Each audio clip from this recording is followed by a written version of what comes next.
Assalamualaikum warahmatullahi wabarakatuh. Alhamdulillahi rabbil alamin, wa bihi nasta'inu ala umuri dunya waddin. Allahumma salli wa sallim wa barik ala nabiyyina Muhammadin wa ala alihi wa sahbihi rasulillahi ajma'in, amma ba'du. Raditu billahi rabba wa bil islam dina wa bi Muhammadin nabiyya wa rasula. Rabbi zidni ilma warzuqni fahma. Allahumma inni as'aluka fahman nabiyyin wa hifzal mursalin wa ilhamal malaikatil muqarrabin. Allahumma aghnini bil ilmi wa zayyinni bil hilmi wa akrimni bit taqwa wa jamilni bil afiyah bi rahmatika ya arhamar rahimin.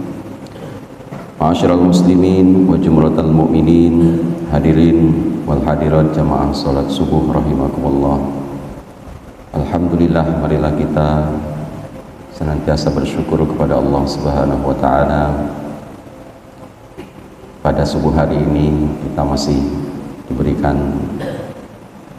kesempatan lagi untuk beribadah di bulan suci yang mulia ini. Dipanjangkan umurnya dengan kesehatan, dengan keimanan, dan mudah-mudahan kekuatan untuk selalu istiqomah di dalam beribadah dan beramal soleh, terutama di penghujung bulan suci Ramadan di 10 terakhir. Ini adalah waktu yang sangat menentukan apakah kita termasuk salah satu orang yang menang. Karena kalau diibaratkan sebuah pertandingan, 10 yang terakhir ini kita masuk ke babak final. Jadi dimaklumi kalau jamaah kita sudah banyak yang berguguran, sudah tidak kelihatan apapun alasannya. Mudah-mudahan kita semua yang hadir dalam majelis subuh ini termasuk golongan orang-orang yang menang tersebut. Amin ya rabbal alamin. Salawat dan salam semoga tercurahkan buat Rasulullah Muhammad sallallahu alaihi wasallam. Allahumma salli ala Muhammad wa ala ali Muhammad. Semoga kita istiqomah di dalam berittiba dan beruswah atas segala ajaran, tuntunan dan syariat yang telah diajarkan. Mudah-mudahan kita semua dengan senantiasa berselawat kepadanya mendapatkan syafaat dari beliau di yaumul qiyamah kelak. Amin ya rabbal alamin. Ma'asyiral muslimin rahimakumullah.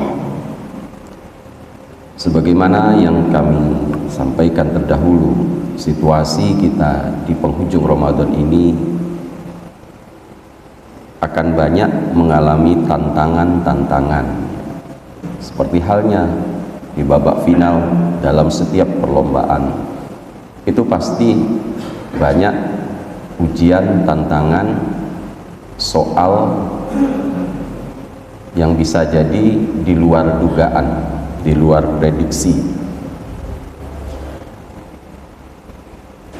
Akan tetapi hadirin sidang jemaah rahimakumullah, bagi orang yang mempunyai mental pemenang, semuanya akan dilalui dengan penuh ketenangan dan keyakinan.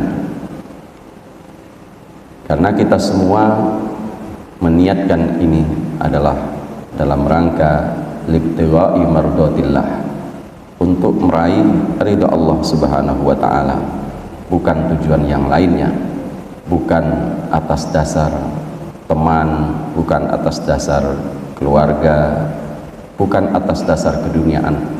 Tapi kita melakukan semua ini adalah untuk mencari ridha Allah Subhanahu wa taala. Meskipun banyak di kalangan saudara-saudara kita akan mengalami berbagai macam ujian dan tantangan. Salah satunya adalah sebagaimana yang sudah diprediksi, diperkirakan, diramalkan oleh Rasulullah Muhammad sallallahu alaihi wasallam, bahwa nanti di akhir zaman aku akan sangat mengkhawatirkan akan terjadi pada umatku, kata Rasulullah, 4 perkara.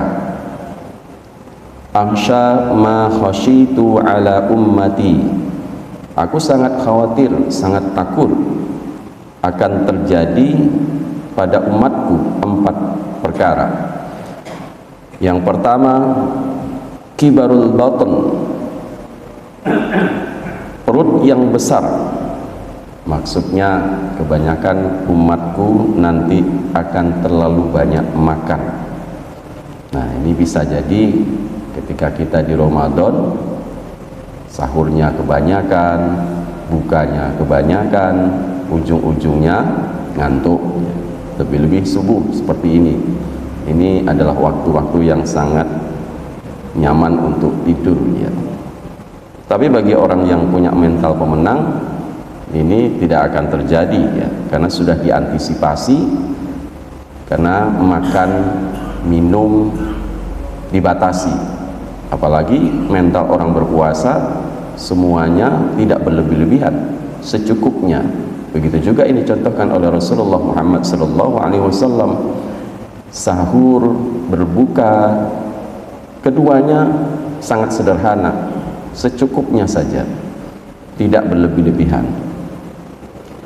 Yang kedua, kata Nabi, wa mudawamatun naum, nanti akan banyak di kalangan umatku itu yang suka tidur terus menerus, kerjaannya tidur melulu ya. Nah, ini artinya waktu tidur yang dibutuhkan lebih banyak, dan ini sangat terasa ketika kita berada di bulan Ramadan. Lebih banyak tidurnya ketimbang di luar Ramadan, atau bahkan jadwal tidurnya diubah. Yang sebelum Ramadan kebanyakan di waktu malam, setelah Ramadan ya ketika Ramadan diubah menjadi di siang hari. Nah, ini adalah tantangan yang sering kita rasakan ketika kita berada di bulan suci Ramadan. Lebih-lebih ketika berpuasa itu pengennya ngantuk terus, pengennya tidur terus, suasananya begitu ya. Bahkan ada yang menjadikan suatu ya, katanya hadis Nabi, tapi ini masih dipertanyakan, niyamu shaim ibadah, tidurnya orang berpuasa itu adalah ibadah. Sebenarnya hadis ini kalau diteliti, bahkan banyak yang menyebut sebagai hadis palsu. Tetapi ini sebenarnya ada hikmahnya juga, Bapak Ibu sekalian. Tidur ketika berpuasa bisa bernilai ibadah jika tidur itu dilakukan dalam rangka menyegarkan diri untuk kuat dalam berpuasa. Nah, biasanya kalau tidur seperti ini tidak lama ya, cuma sebentar. Nabi pun juga mensunnahkan tidur, terutama tidur di waktu siang, ketika beberapa saat sebelum azan zuhur atau setelah azan zuhur, setelah jamaah zuhur atau sebelum jamaah zuhur. Itulah yang kita kenal dengan qailulah, tidur sejenak dalam rangka refresh ya, menyegarkan kembali, dan itu sangat besar manfaatnya. Dan ini juga sudah dilakukan oleh orang-orang yang justru bukan beragama Islam. Bahkan buat anak-anak sekolah itu banyak yang mendidik anak didiknya untuk tidur siang, karena memang manfaatnya sangat luar biasa. Nah, cuma di waktu yang tepat ya, terutama di siang hari, karena ada waktu-waktu tidur itu yang tidak baik, bahkan bisa memunculkan penyakit, seperti halnya tidur setelah subuh dan tidur setelah asar. Ini adalah waktu-waktu yang berisiko. Kalau kita tidur bisa berisiko penyakit ya, bisa berisiko mempercepat kepikunan dan lain sebagainya. Jadi hati-hati Bapak Ibu sekalian, kita jangan berpikir bagaimana kita bisa tidur banyak, tapi berpikirlah bagaimana kita bisa mengefisienkan waktu di bulan suci ini sebesar-besarnya untuk ibadah. Ya, kalau tidur dijadikan ibadah, tetapi itu ibadah yang sangat minimalis, seperti diamnya seseorang gitu ya, itu juga memberikan kebaikan. Tapi kalau ia bisa bicara untuk kebaikan, jauh lebih baik, lebih besar manfaatnya. Maka muncullah pepatah, diam itu adalah emas, tetapi bicara yang benar, yang baik, itu adalah mutiara. Kira-kira mahalan mana emas dengan mutiara? Jauh mahal mutiara ketimbang emas. Nah, inilah satu perumpamaan ya, bahwa jangan menjadi orang-orang yang minimalis ya, hemat. Kalau dalam urusan akhirat kita nggak boleh hemat, nggak boleh nyirit, karena waktu kita singkat Bapak Ibu sekalian. Ramadan juga singkat, kita nggak selamanya Ramadan, nggak setiap hari Ramadan, hanya sebulan saja Ramadan. Maka optimalkan waktu yang singkat itu sebesar-besarnya untuk beribadah kepada Allah, beramal soleh, berbekal untuk bekal ketakwaan. Karena fungsi kita sebagai orang beriman ya, sebagaimana yang dikatakan oleh Imam Malik ya, dunia itu terbagi kepada 3 kelompok manusia.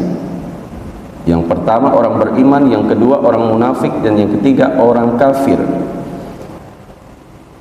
Orang beriman akan menggunakan waktunya latazayyadu, sebesar-besarnya untuk membekali diri dengan ketakwaan. Jadi hidupnya orang beriman itu sepenuhnya untuk berbekal ketakwaan. Nah, sementara orang munafik, yang mereka kerjakan, yang mereka sibukkan adalah latazayyanu, hanya untuk berhias, bersolek, dan gaya-gayaan, untuk mencari popularitas, mencari pujian dan sebagainya. Sementara orang kafir, mereka menyibukkan latamatta'u, dalam rangka memuas-muaskan kenikmatan keduniaan. Karena bagi mereka dunia ini hidup hanya sekali, karena sekali maka gaspol untuk keduniaan ya. Maka di dalam agama lain ya, muncullah kapitalis misalnya. Semuanya itu dihitung secara materialis ya. Semuanya ada hitung-hitungannya. Muncullah kemudian slogan time is money. Waktu itu harus bernilai uang, bisa dihargai dengan uang. Sedikit saja kita menyia-nyiakan waktu, maka kita akan rugi. Sedemikiannya. Dan kebanyakan mereka yang konsisten ya, mereka memang betul-betul sukses dalam hal itu. Cuma kesuksesan hanya dalam hal keduniaan. Mereka hanya untuk berhura-hura, berpesta pora, celebration gitu ya. Itulah mentalitas orang-orang kafir. Nah, bagi kita orang beriman, jadikan semua waktu kita sebesar-besarnya untuk berbekal. La tazayyadu wa tazawwadu fa inna khairaz zadi taqwa. Kan begitu yang dipesankan kepada kita. Berbekallah kamu sekalian, dan sebaik-baik bekal itu adalah takwa. Maka bertakwalah kita dalam kehidupan ini. Dan Ramadan ini adalah kesempatan kita untuk memantapkan bekal-bekal takwa kita. La'allakum tattaqun. Semua yang kita lakukan sepanjang bulan ini harus berujung kepada ketakwaan. Karena salah satu penyebab kebanyakan umat Rasulullah itu masuk dalam surga itu disebabkan ketakwaannya. Kemudian Bapak Ibu sekalian rahmati Allah, hal yang ketiga yang dikhawatirkan oleh Rasulullah akan terjadi kepada umatnya adalah wal kasal, terjadinya sifat malas, yakni malas untuk melakukan amal ibadah dan aktivitas positif. Nah, ini ketika puasa juga akan kelihatan bagaimana kinerja orang-orang berpuasa rata-rata menurun, termasuk jam kerjanya pun dikurangi, dipangkas. Ini bukan atas dasar efisiensi sebagaimana yang dikampanyekan pemerintah, bukan, tetapi memang itu sudah menjadi budaya, kebiasaan, dan itu sudah ya dijadikan pembenaran. Padahal kalau kita lihat praktek yang dilakukan oleh Rasulullah dan para sahabat, justru ketika berpuasa itu kinerja mereka sangat meningkat, karena mereka sudah tidak disibukkan lagi dengan hal-hal yang biasanya mengurangi waktu, ya, seperti untuk makan, minum, dan seterusnya. Harus diluangkan waktu. Nah, ketika berpuasa semuanya itu dihilangkan dan diganti dengan amal kebaikan, dengan banyak zikir, banyak tilawah Al-Quran. Nah, itulah perilaku yang dicontohkan oleh Rasulullah dan para sahabat. Jadi jauh dari sifat malas. Jadi berhati-hati Bapak Ibu sekalian, jangan jadikan ya ibadah puasa sebagai alasan kalau kinerja kita menjadi menurun. Dan yang keempat, kata Rasulullah, yang akan terjadi pada umatku yakni wada'ful yakin, keyakinan yang melemah, semakin lembek, semakin tidak kuat, semakin tidak yakin di dalam kehidupan ini. Dan itu bisa dibuktikan dengan banyaknya keraguan-raguan yang kita lakukan dalam sepanjang kehidupan. Bisa dilihat dari bagaimana cara kita mengambil keputusan, sering tidak yakin apapun itu, apakah dalam bekerja, apakah di dalam keputusan-keputusan yang lain. Padahal kita dianjurkan untuk selalu memantapkan keyakinan. Ada 3 tingkatan keyakinan kata Allah di dalam Al-Quran. Yang pertama adalah ilmul yakin. Kita harus menguatkan keyakinan kita berdasarkan ilmu pengetahuan. Semakin kuat ilmu kita, maka keyakinan kita juga akan semakin menguat. Maka jadilah orang mukmin yang berilmu, sehingga kita tidak taklid di dalam beramal. Kita punya dasar di dalam beramal, dan amal yang dilakukan atas dasar ilmu inilah yang akan membuat kita mendapatkan ilmul yakin. Yang kedua, ainul yakin, ya, keyakinan berdasarkan pandangan langsung, ya. Nah, ini adalah pengalaman yang dilakukan atas suatu amal.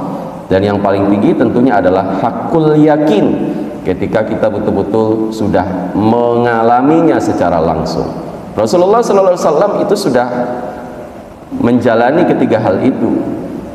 Bagi kita surga dan neraka itu mungkin baru ilmul yakin, ya, baru pada tataran ilmu kita baru tahu berdasarkan informasi dari Rasulullah, dari Al-Quran. Tapi Rasulullah itu sudah ditunjukkan, bahkan sudah diperjalankan ke dalamnya. Ketika wisata pada saat Isra Mi'raj, kalau kita bisa istilahkan sebagai wisata ruhani spiritualnya Rasulullah, luar biasa Rasulullah. Kalau kita wisata religi ke makam wali gitu ya, atau ke masjid-masjid, atau umroh ke Mekah, Madinah, atau ke Palestina, ya, Rasulullah wisatanya ke surga dan neraka, diperlihatkan seperti apa kondisi, sehingga Rasulullah bisa memprediksi seperti apa keadaan umatnya, termasuk adanya hadis ini. Itu bisa jadi karena Rasulullah sudah dibukakan, ya, ditunjukkan seperti apa keadaan akhir zaman kepada beliau. Inilah Bapak Ibu sekalian dirahmati Allah, sebagai pengingat kepada kita, jangan sampai di penghujung Ramadan yang seharusnya kita semakin semakin optimal dalam beribadah, tetapi justru kita terjangkiti penyakit-penyakit yang 4 ini. Kebanyakan makan, ya memang puasa di siang hari, tapi di malam hari tidak jarang kita berperilaku balas dendam gitu ya. Yang tadinya tidak bisa dimakan di siang hari, akhirnya didobeli di malam hari. Itu adalah perilaku ya memperbesar perut, istilahnya memperbanyak makan. Yang kedua, kebanyakan tidur ya. Ketiga, lebih banyak malasnya. Dan yang keempat, semakin lemah dalam hal keyakinan. Mudah-mudahan ini bisa memicut kita untuk bisa membuat kita lebih laju, lebih cepat di dalam berlari untuk beramal yang lebih baik. Mudah-mudahan Allah semua memberikan izin kepada kita mendapatkan malam Lailatul Qadar dan mendekatkan kita ke surganya Allah kelak. Amin ya rabbal alamin. Wassalamualaikum warahmatullahi wabarakatuh.